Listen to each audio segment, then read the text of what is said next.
Hi, Suzanne Docobo back again, your favorite CPA and Realtor. Today we're going to talk about the Florida trends with migration and how many people are moving in and out of the state. The National Association of Realtors, along with the Census Bureau, has shown that there was a net gain in migration to Florida of 373,000 in 2023. So that trend was higher than any other state in the nation. That trend has continued. It isn't at the height that it was back during the pandemic. However, it is still a net positive. According to the reports, the top states that have had migration to Florida, leading with more than 50% of the domestic migration, is New York, followed by California, Pennsylvania, Illinois, and New Jersey. Migration from the Northeast has been predominantly from higher income households that are relocating to Florida. In addition to that, a lot of the Florida migration comes from international people that are moving and relocating to Florida. So the net positive has been really, really high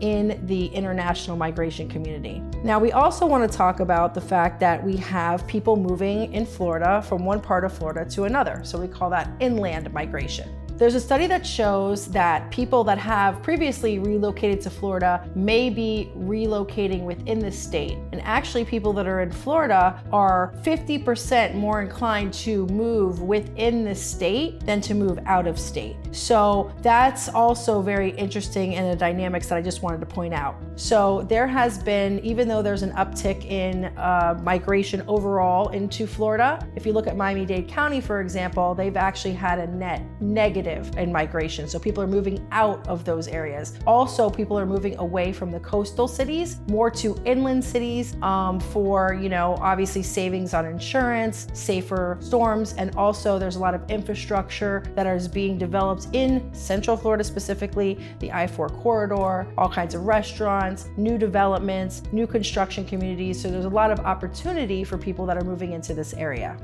So why are people moving to Florida? Well, one of the reasons they're moving to Florida is cost of living and tax advantages. So in the state of Florida, we do not have a state income tax. So if you're in New York, California, New Jersey, you're gonna have higher taxes because you have the state income tax here. A lot of people would like to relocate their home base to Florida so that they can domicile here and save and not have to pay state income taxes. So that's one of the really big drivers.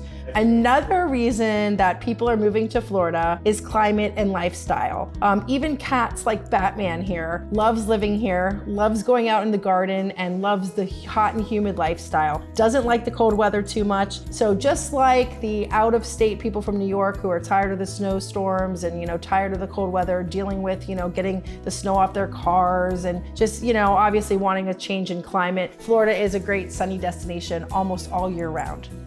Another reason people are moving to Florida is a change in the dynamics of jobs. Being able to work from home has been key. So people that are working in locations that maybe they don't like the climate or they just rather be in a different place, a lot of those people are choosing Florida as their home. And so that's another reason that people are moving to the state. The last thing I want to mention is, as we all know, there's changes, dynamics in the political climate and demographics and all that's happening all the time. So that is going to continue to be an influencer for people that are moving, especially we see mostly New York, California.